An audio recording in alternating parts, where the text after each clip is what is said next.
And we are back once again, only on it's Last Call. Last Call of the Alcohol, only on lastcallpodcast.com. And joining me here once again, every big fight card, we need to have him on because, well, god damn it, he is going to be unfiltered, uncensored, and when I had to eat crow, he's going to let me know, and he has no problem letting us know what exactly is going on. So I give you once again from Eurosport, UFC, from Tapology, from the MMA Osberger podcast, I give you it is Marcel Dorff. So Marcel, let's start off here with the good news. Take me to the headshot knockout heard around the world on a fight card which we were looking at and going, oh my god, there wasn't Yeah, much action. This man, you can argue, delivered. I'm still trying to explain this kick because, man, it was that damn good. So let's talk yeah, about it. Quillen's Saul killed with the headshot kick, knockout. How is this probably one of the best kicks we've seen since a guy named Mirko Krokop was walking around here? yeah. First of all, thanks for having me. But definitely one of I mean, this was such a clean shot, was a clean knockout. No follow-up punches, also not needed. Sometimes people jump on the other fighter that he didn't. It looked beautiful, man. I mean, Quillen Salkeld has looked good so far in UFC. 3 wins and 3 fights, two big knockout finishes, and this one was nasty. On a 10 days notice, he had to. How do you say that? He had to cut 25 pounds, I think. He did, came into the fight, tried to get Huck Barros to the ground. It didn't work out for him, and then out of nowhere, that high kick. And yeah, what a knockout, man. Definitely one of the knockout of the year contenders, in my opinion. And also, it's not like he took on some crumb bum. We're like, okay, yeah, he stepped in there against none other than Nasrat Hakparast, who, let's face it, this is a guy who's from TriStar, 18 wins, only 6 losses. He was coming off a pretty impressive, 5-fight win streak, wins over Jared Gordon, wins over Jamie Malarkey, Esteban Rabovics, and all of a sudden now we're looking at Quill and Salkeld going, hey, you're gonna do the flavor here. I mean, I know I'm getting ahead of myself. Is he a guy, though, you start going, hey, maybe top 15 fight next? He's an interesting guy for sure. I mean, he's still young. He's an Australian guy, so I think they will try to build him up for definitely for the Australian crowd. I know he wanted to fight in Perth. They didn't give him a fight there, but I think he probably will return in Sydney in February. I guess. And they can give him a big step up. I think. I mean, Huck Barros is like between 15 and 20. I think somewhere there. They can give him either somebody just outside of the top 15 or just inside the top 15, I think. So, yeah, massive win for him, man. So, I mean, there are a lot of possibilities he can fight in that division, and I think it makes sense for him to fight either somebody low top 15 or somebody top 20. What would you do? I'm putting you in. I'm putting Marcel Dorff in the matchmaker scene. Like if he's let's say he's next, is there a kind of guy you'd put him in with, like just another striker or a wrestler? Like how would you Uh, book this kid going forward, but considering the knockout win, the impressive record, and as you said, he did it cutting 25 pounds in literally like a couple, like 1 or 2 weeks. I give him veteran test. I give him Jared Gordon. Um, Jared Gordon, he was, I think he fought kind of injured last time against Garcia, but before that he had a close fight with Huck Barros, and a lot of people thought that Gordon won the fight, and there were people talking Huck Barros won the fight, but Huck Barros got the win. Um, I like that one, I think that makes sense. Give him a veteran, and look how he looks against a veteran. I would give him the veteran test. Speaking of veteran test, Azamat Murakhanov. Well, I don't know if there's any more tests you can give this guy. They gave him Alexander Rakic, and they thought, okay, he should be able to go some rounds. No, that didn't happen. He basically knocked the guy out within 3 minutes and 11 seconds. So the professional looks like he is the guy that we guys started going, he Yeah, might be a threat for the light heavyweight championship. he's definitely interesting, man. He has that one punch knockout power. He got that, and he's overall, I feel like he's pretty basic, but he got that one punch knockout power. He can make it difficult with a lot of guys in the division. And you saw against Rakic, he knocked him out in the first round. Looked really good. UFC kind of robbed him of a 50K bonus, in my opinion. I think he deserved it. But yeah, good win for him, man. And now he gets into the conversation with guys like in the top, in Alberg and Blachowicz, Yuri, and Ankalaev. Now you can match up these guys with him.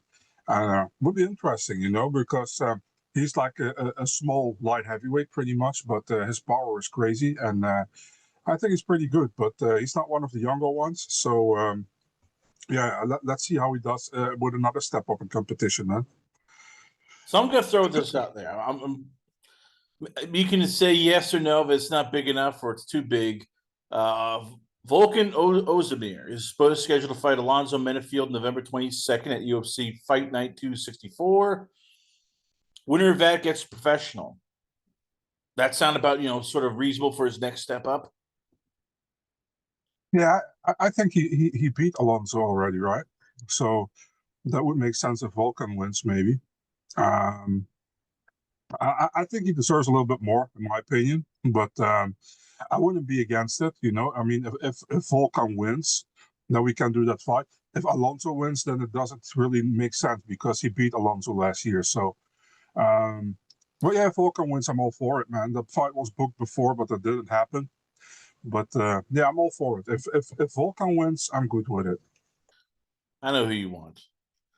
You want him to take care of the man, but you're really not a fan of Azamat Mirzakhanov versus Khalil Roundtree Jr. I can hear you smile as I suggest that fight because you're going, yes, you can retire Khalil Roundtree for me. You will forever be my favorite fighter. Screw John Jones. The professional is now Marcel Dorff's favorite fighter. Bro, I didn't want to bring it up because I was like, poor Khalil, if he has to fight Azamat. So, uh, but yeah, I like that fight as well. That would be cool as well. But I mean, I don't know if we see Khalil back very soon. He got roughed up in that last fight. But yeah, I like that fight as well, to be honest. So I wouldn't be, I maybe even like that fight more than the Volkan fight.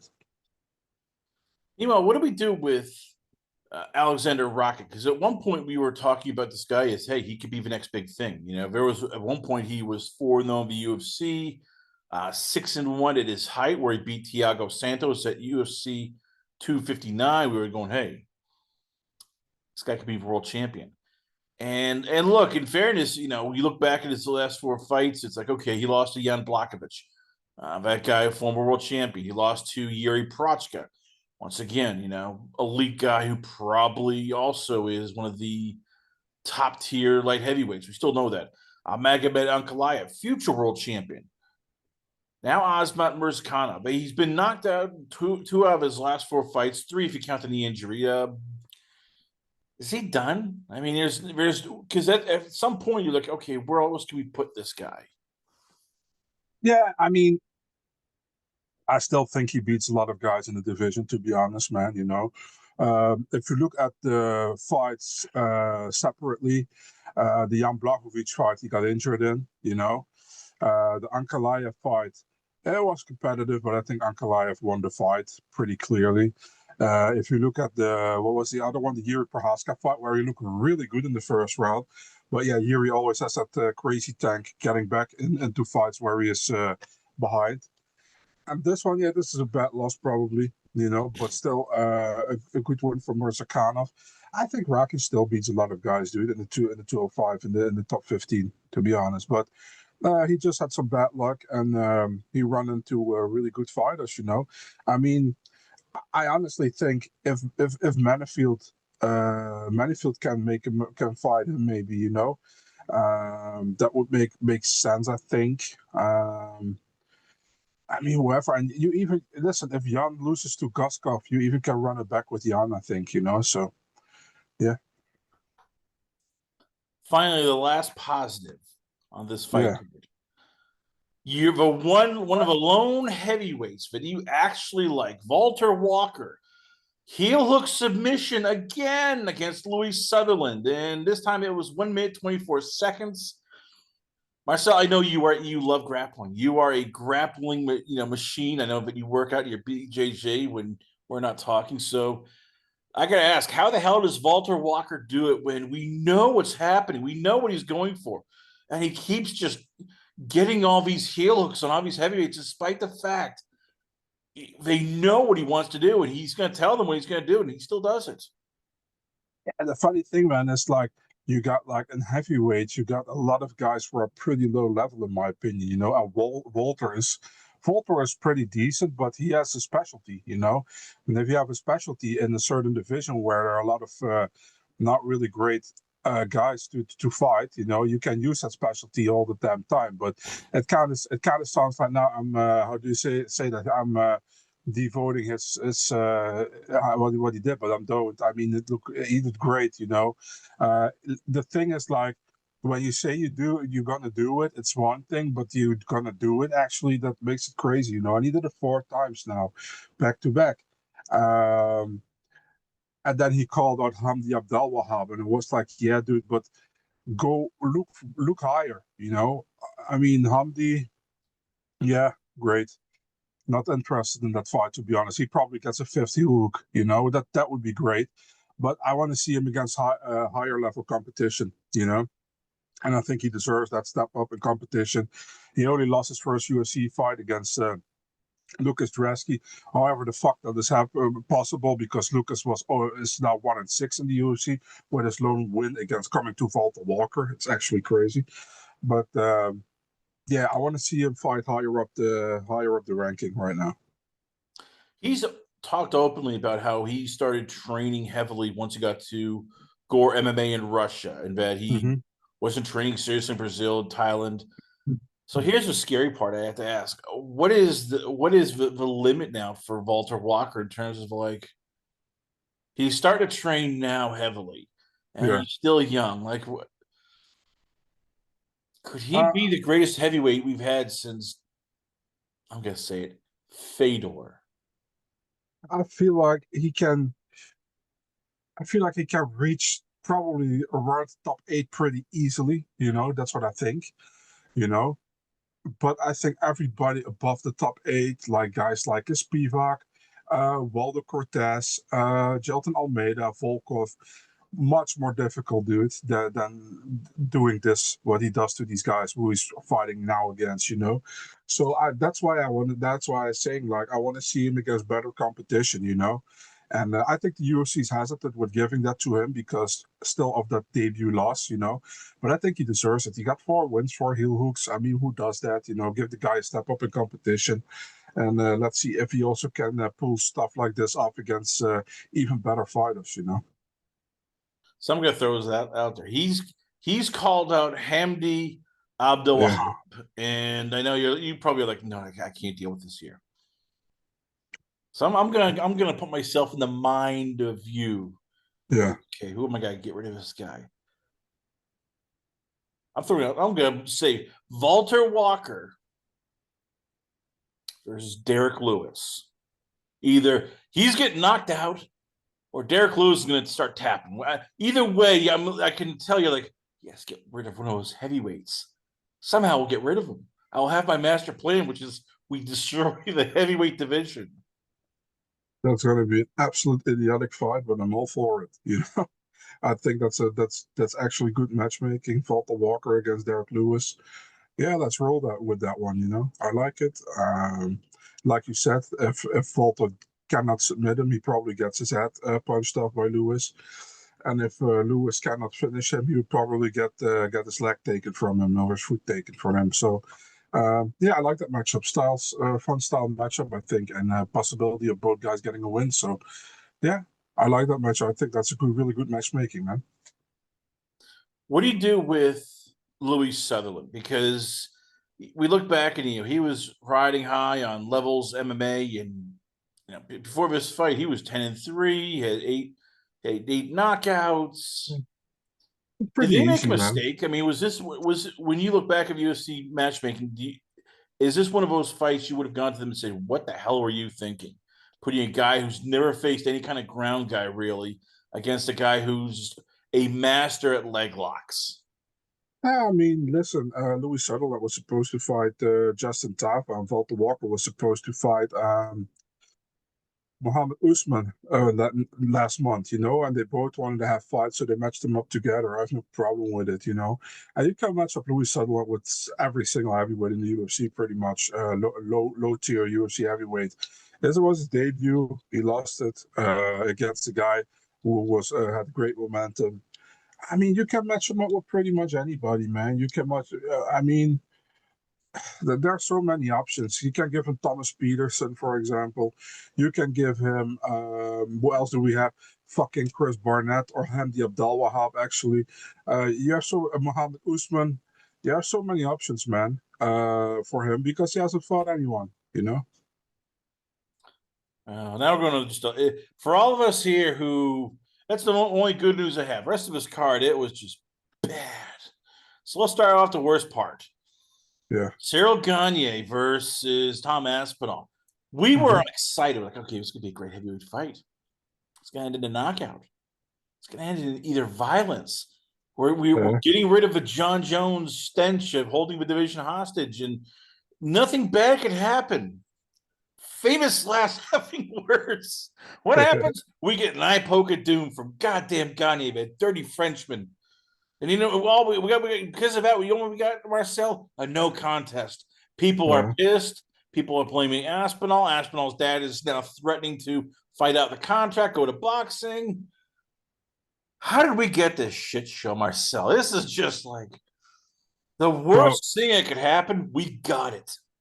Yeah, that happens, man. I think Cyril Gane looked really good there in the first round, man. I mean, Tom couldn't play his normal game. He played, and but yeah, he eye poked him pretty clearly in both eyes, And the thing was, like, when I watched it live, I was like, is it actually that bad? When I saw when I didn't saw the replay yet, and then I saw the replay, I was like, okay, it's pretty bad. And Tom doesn't look at me as a guy as who wants to get an easy way out or whatever, So I think. Tom really was really compromised, man, by that. He said he couldn't see out of his right eye. Who am I to judge that he could? I mean, if he says he can't see, I believe him. He hasn't. Oh, he had almost not fought for over a year. He was happy to get back in the cage, and then things like that happen. It happens, man. It fucking sucks. But we will see the rematch. So let's hope. How do you say that?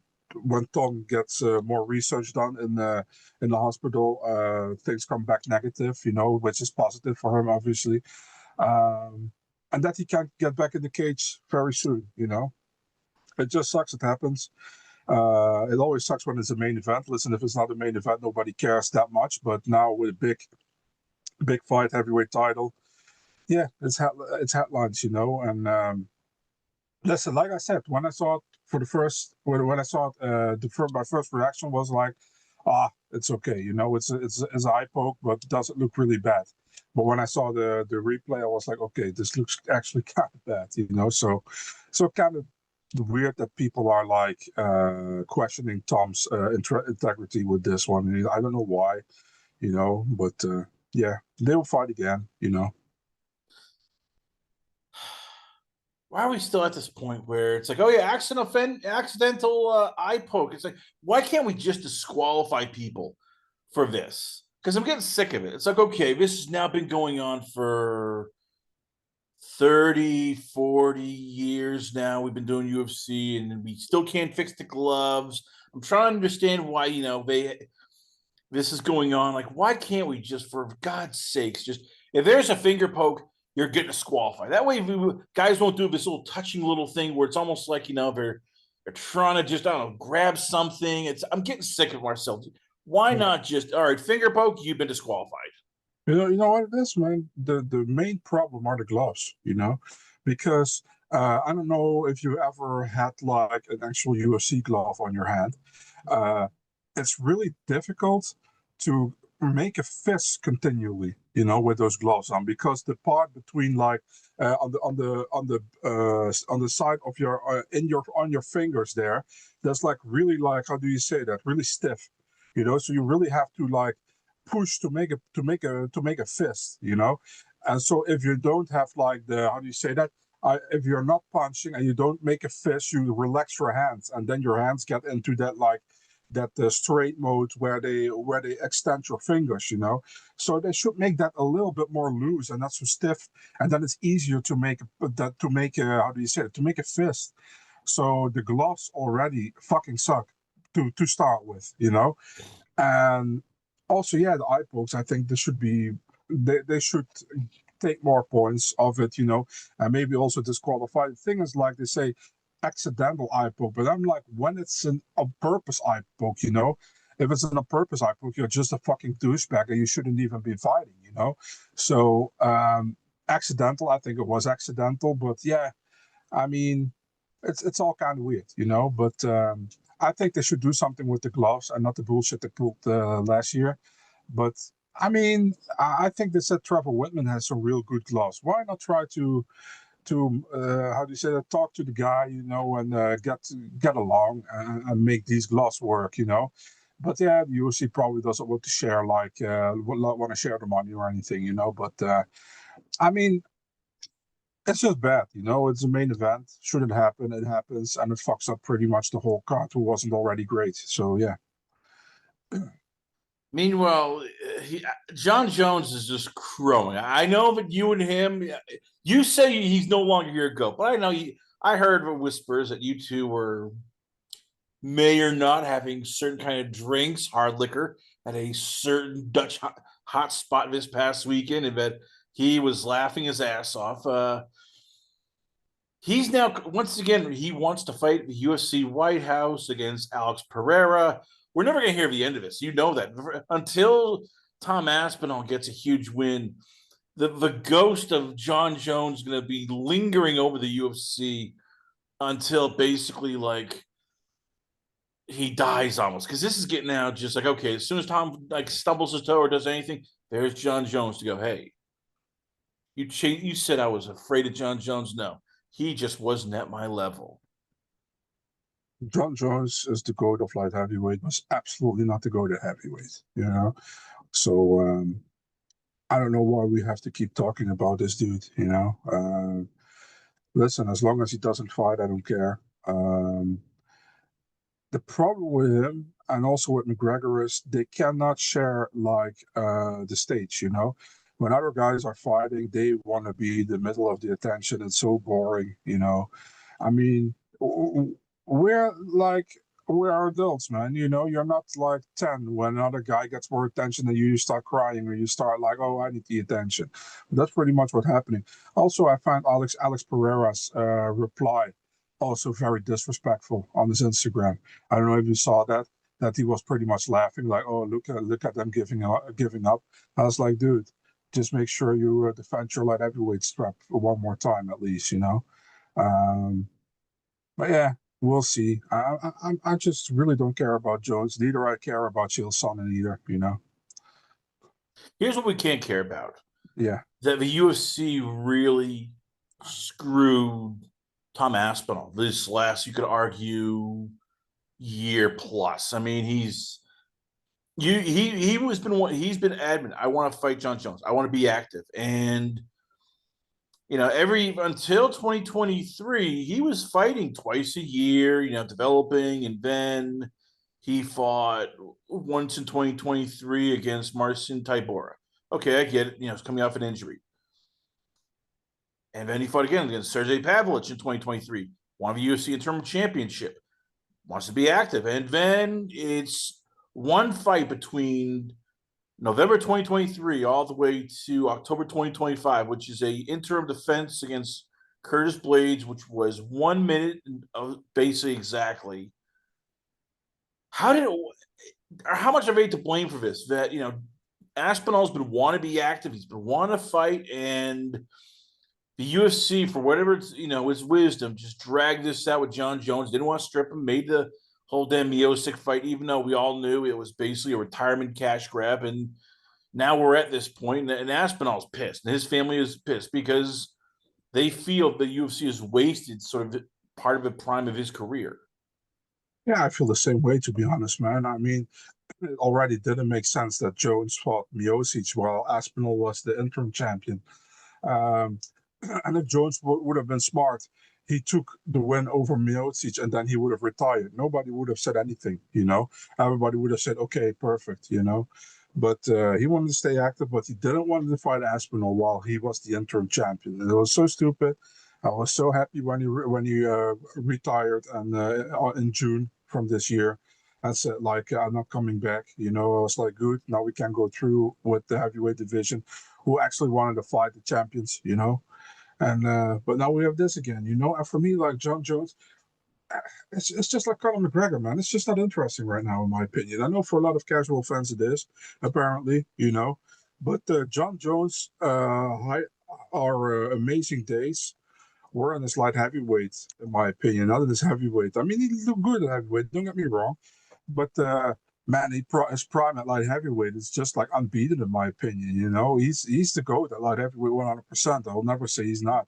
I was like, you know, I'm actually like, I'm a massive fan from the beginning from John Jones, you know, but now it's just annoying. You know, it's the same with Conor. Although I was never a Conor fan, but it's these guys, for some reason, they wanted to keep getting in the spotlights without doing anything, you know, anymore. But they want to keep getting the spotlight. It's like, it's just annoying, man. Give other guys a chance, you know, if you don't want to fight, and stop being annoying. You know, you were great when you were fighting. What's the deal with still being like? Why you want to be an asshole so much? You know what I mean? When should we expect a rematch? Because Dana has been adamant that this rematch will happen next, no matter what. So It depends, dude. How much damage Aspinall had on his eyes. You know, if the damage is not that bad, they can book that fight pretty quick. You know, but if there is severe damage on his eyes, then they might cannot book that fight anytime quick. You know, so then we have still like the heavyweight division stalling again. So or stalling again. So we'll see. just when you, I can't take this. So the number one contendership fight, Yeah. I could hear you cackling because I know you were going, yeah, this is why the heavyweight division sucks. This is why we can't have nice things. This Chris Connor is why we need to get rid of the heavyweight division.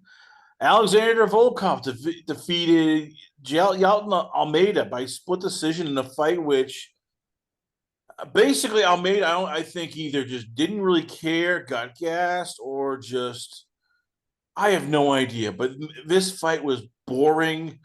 Almeida was basically laying prey, which Chael Sonnen probably went, great performance.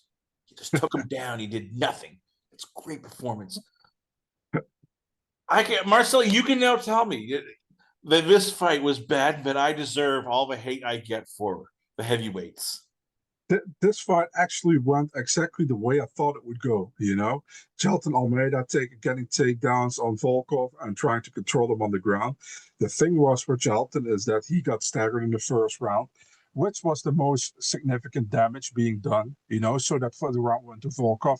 Second round, yeah, Almeida easily won that round. There was no adversity for him in that round at all. He just held Volkov down and took him down again. And the third round, actually, the thing was like Volkov was much more active from his back, you know, and Almeida got stand up, but stood up twice by Goddard, and 2 seconds later he had him to the ground as well, again.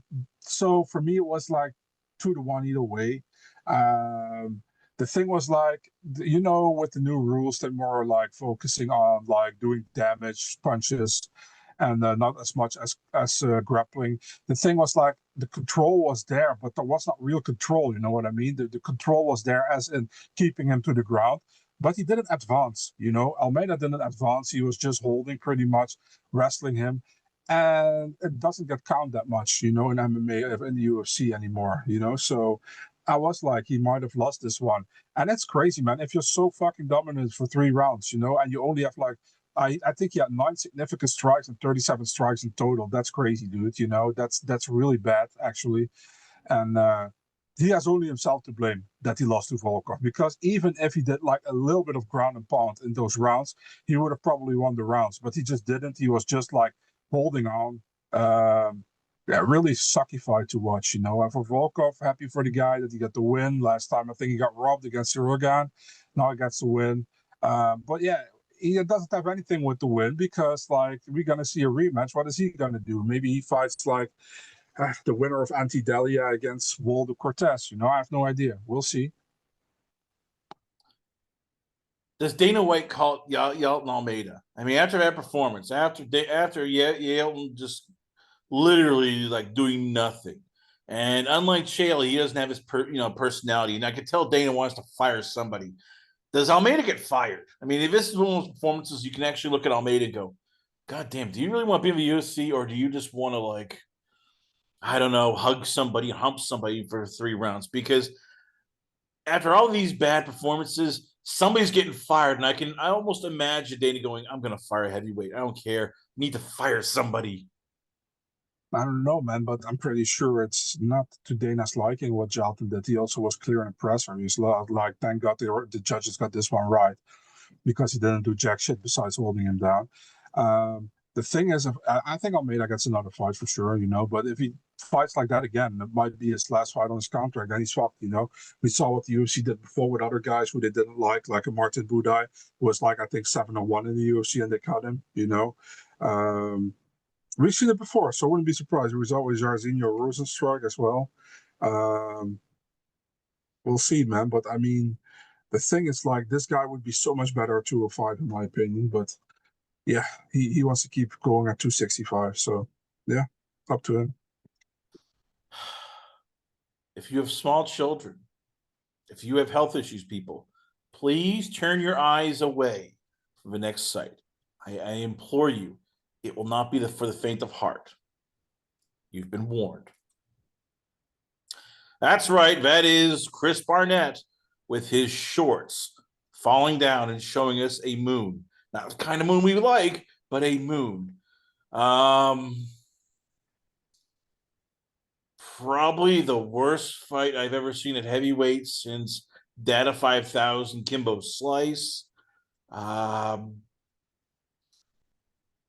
I am speechless how bad this heavyweight division is. So Marcel, I'm giving you the floor, because I know you've been calling me out. I've been the one going, no, the heavyweight division is fun. People want to see heavyweight fights. They want to see guys with big, meaty hands, delivering knockouts. The floor is yours. You can now tell me you told me so. Yeah, man. I mean, I don't want to, but at the same time, man, I said last week, like, this fight is either going to be, like, if this is a fun fight, Barnett probably has to knock out Abdelwahab. If not, Abdelwahab is going to try to wrestle him and trying to punch him out. And it pretty much was that. Man, what the fuck, man? What a weird ass fight. A literally weird ass fight, you know. I mean, before the card, I took a dump. I should have taken a dump during this fight. You know, this was like one of these worst fights I've seen in a long time in the UFC. One guy just too gassed to actually get the finish, and the other guy pretty much gassed after 1 round. Didn't know how to get up. Looked really bad. I mean, horrible fight, really horrible fight. What else can I say about this besides he was mooning us a couple of times? Horrible fight.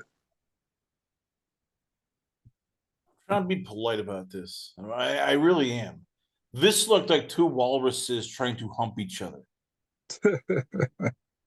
How do you fix this? I mean, Dana has to, and the UFC have to have pride. They have to look at this heavyweight division and go, man, remember when it was fun when we had Junior Dos Santos versus Cain Velasquez versus Brock Lesnar versus Alistair Overeem versus Big Nog versus Shane Carwin versus Josh Barnett. Now we're at this.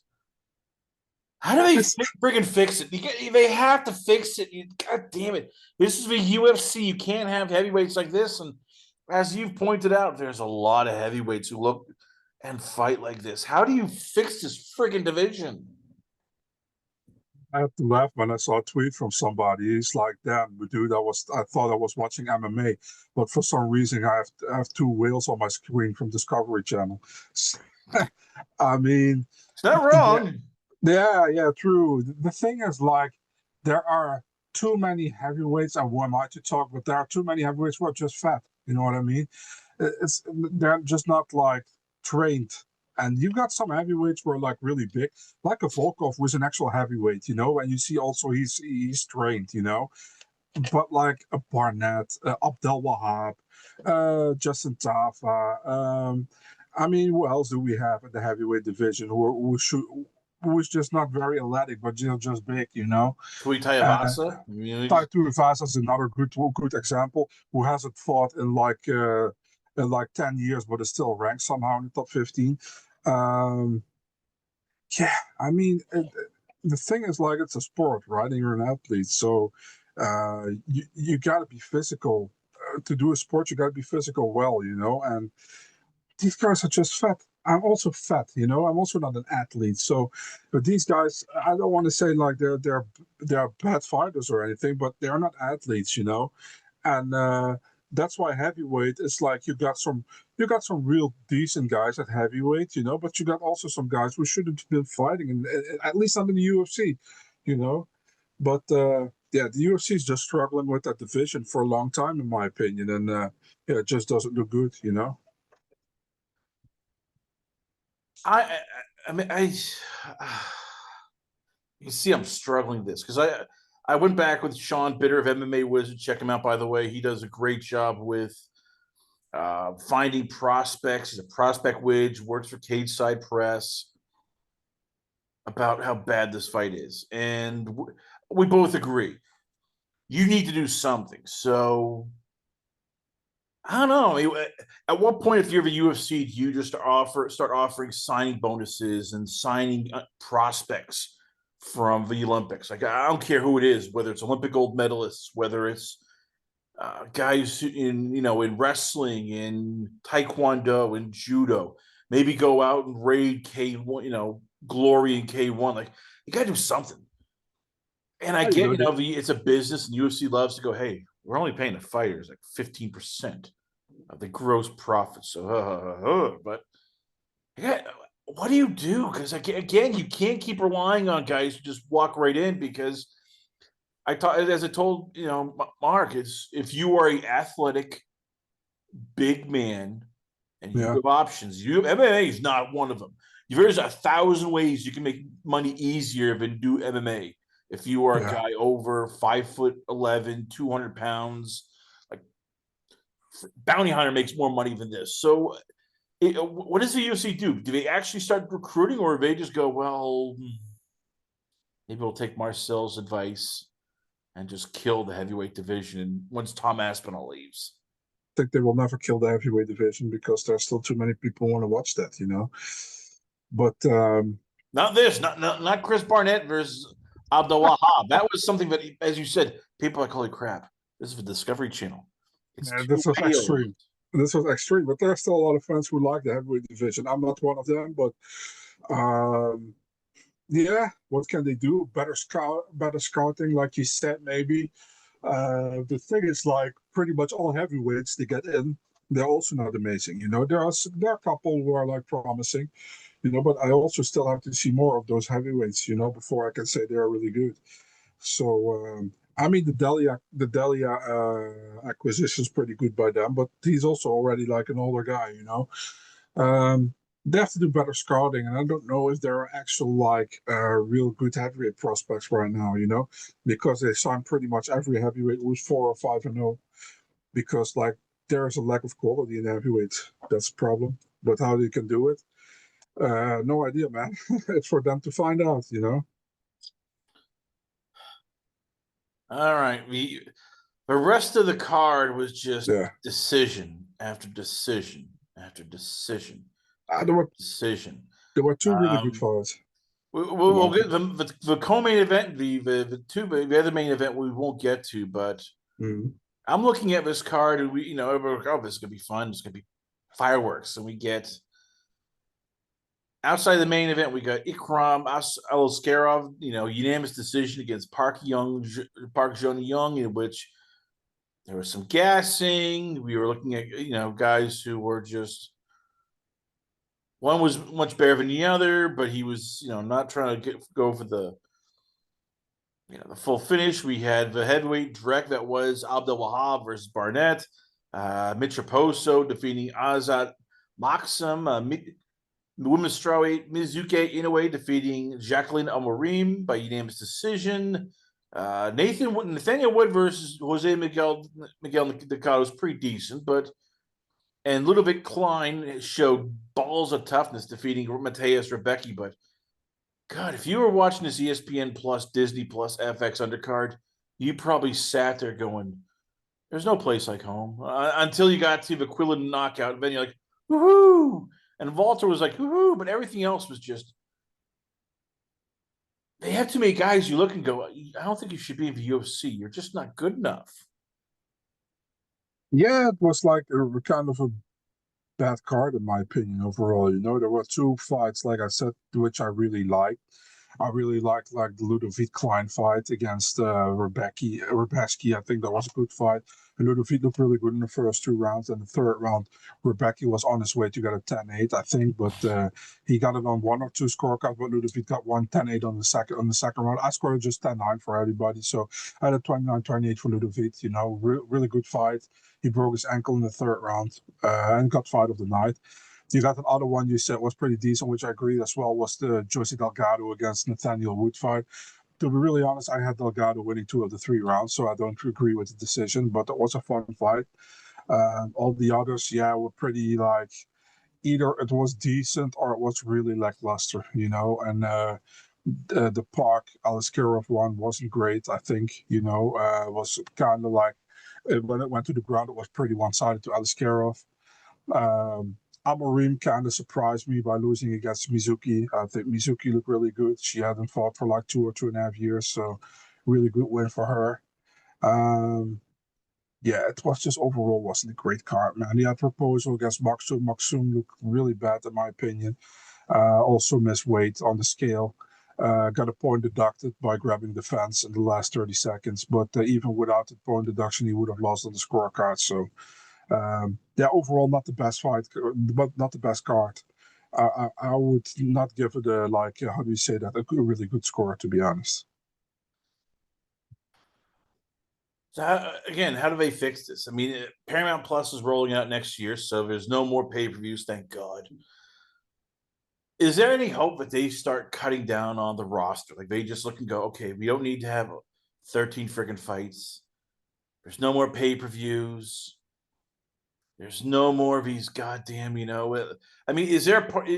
Can we hope that Paramount Plus and the rest of TKO just go, maybe we'll trim the roster by like 100, 200 people and just focus on good cards? Are we still like looking at more Apex cards and 13 fight cards and going, oh my God, Yeah, there's not, I well, can't stay awake. I'm going to need hard drugs. I'm already hearing that in January there will be one Apex card, so I don't think these Apex cards are going away, man. The thing is, like, I was hoping. Listen, I don't want to see anybody losing his or her job. Don't get me wrong, but it would be so much better if the roster would be like kind of decreasing. Get a little bit like more quality over quantity. But the thing is, as long as they keep doing so many shows, they need a lot of fighters, so they won't do that. But yeah, I'm fully with you, man. I think that would be much better, but they're probably not going to do that. Let's talk about the women's strawweight division. When even the UFC was backing on this, when Din Thomas is going, yeah, this fight is uninspiring. You have problems. So let's talk about here. We have we have a new champion Yeah. because the current champion decided, I want to go up and try my luck. So Mackenzie Dern defeated Virna Jandiroba by unanimous decision.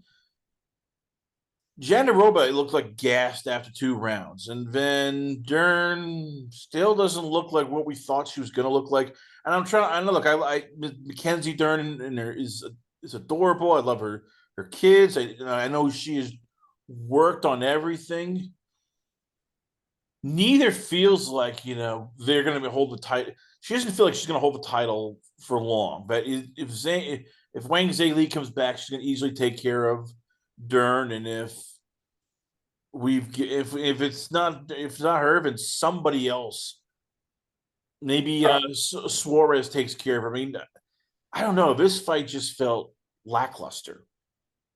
Yeah, I felt Verna lost the fight really, because I felt like on the ground she was actually doing better work than Mackenzie was doing, but she was really like hesitant. I was like, why, Because Mackenzie is pretty good off the ground. We know that, but Verna's pretty good as well, But it felt like she was really not confident in going. She took her to the ground and then she didn't do barely anything. Felt like Jelton Almeida sometimes. And on the feet, Mackenzie was better, I think. Although the Verna got some good shots in as well, but Mackenzie was better on the feet.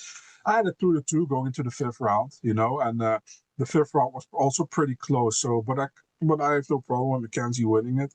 Um, I know a lot of people would say it was a good fight. I don't think it was a good fight, to be honest. It was decent.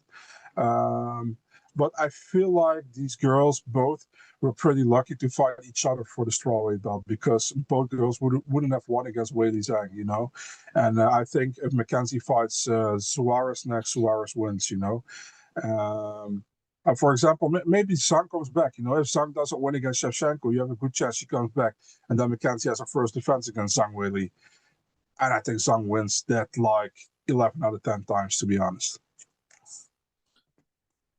Why is Mackenzie Dern better? I'm trying to figure that out because you look and it's like she is a legitimate submission specialist. She's won World Jiu-Jitsu Championships 3 times. She's the AD. She was the ADCC World Champion.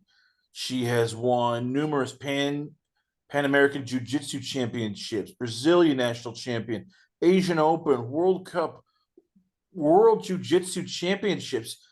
I mean, this should have been like, she is just Ronda Rousey 2.0.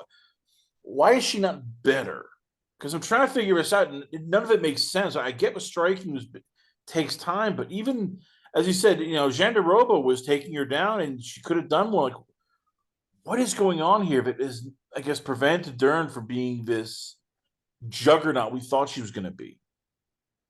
I don't know, man. I don't think it's easy to go from BJJ to MMA. You know what I mean? And I think she does pretty decent. But the thing is, like, her problem overall in fights is her takedown offense. She doesn't get it easy to the ground. She did in the fifth round against Verna, but she don't get fights easy to the ground. She pretty much always struggles with that. And that's where it begins. So if somebody can keep it standing with her, and is better with the actual striking, she has a problem. You know what I mean?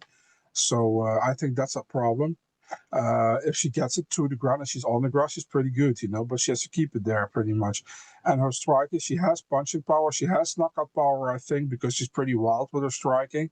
But it's not really technical. So a technical striker has a good chance in winning against her as long as she can keep it off the ground. So who do you match up Mackenzie with next, Vin? Because that's going to be the good question. I mean, I know that the UFC doesn't want to have this title, in theory, basically be held up until Zhang decides either I'm going to stay at 125 or I'm going to go back to 115. So I'm putting you once again in the matchmaker seat. Mackenzie Dern faces this woman to defend her UFC flyweight championship, or sorry, strawweight championship. Please repeat the question. So if you're I'm putting you in the matchmaker seat. Yeah. You're a UFC matchmaker and you don't want to wait for Zhang verse to come to either win or lose and then decide to come back down. Who do you put Mackenzie Dern next to defend her title?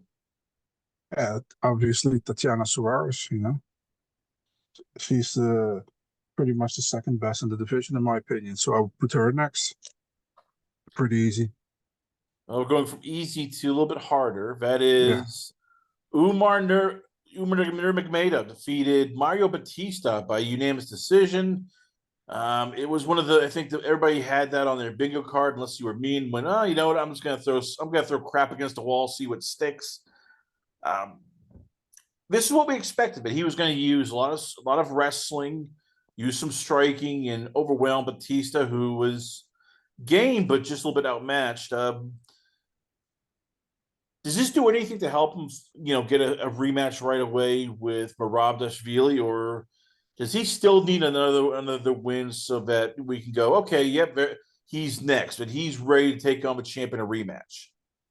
Umar will get his next title shot after the Marab against Jan fight, unless Jan wins against Marab, then we get a third fight between them. But I think he gets the next fight. Dana was already talking about Umar fighting for the title last time when Marab won against Sean O'Malley, So, yeah, I mean, and that was before Corey got his title shot, or after he won against Corey. Dana was talking about that, and then now Jan gets a title shot. So I think Umar gets the next title shot. It wasn't really like impressive or whatever, but you look good overall. Besides that flash knockdown, he did pretty decent, and also almost a toe hold in the first round.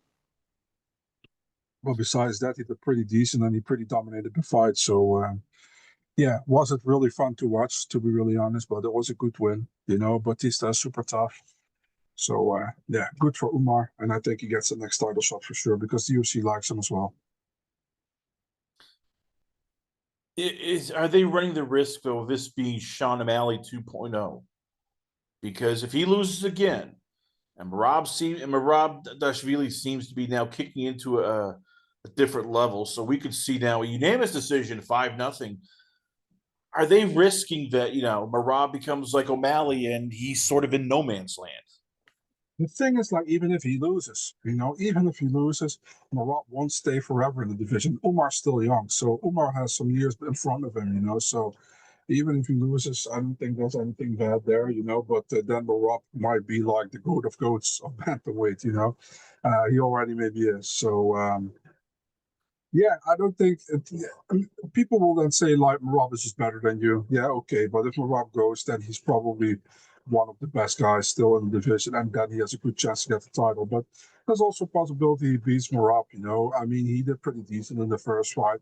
He won the first 2 rounds. After that, he gassed, but he did better than Marab actually on the ground against him when they were fresh both. But the thing is, like Marab has a crazy gas tank, so you cannot bank on winning a fight against Marab by winning the first 2 rounds. You need to win at least 3 rounds. So yeah, it's interesting, because I think Umar still gave Marab one of his hardest fights in the UFC yet. If you're Batista, where do you go? Because we talked about his run; it was pretty impressive, but there were a lot of those fights where it's like, yeah, but the Aldo fight he should have lost, but hey, he got the deuce. Yeah, he beat Patchy Mix, but Patchy Mix looks like he forgot how to fight. Like, how good is Batista? And if you're ever UFC, what do you do with him next? Considering he's still young, but he's sort of in that no man's land of he can't just fight a crumb bum, but you don't want to give him one of the top 3 guys. So what do you do next with him? I mean, you got so many options in the division, man. You can give him a guy like Davison Figueiredo. I feel like you can give him Ayman Zahabi, which makes sense. Um, so many options, dude. Just guys he hasn't fought yet. I was thinking Sandhagen, but Sandhagen he has fought in his debut. And we don't necessarily have to see the rematch right now.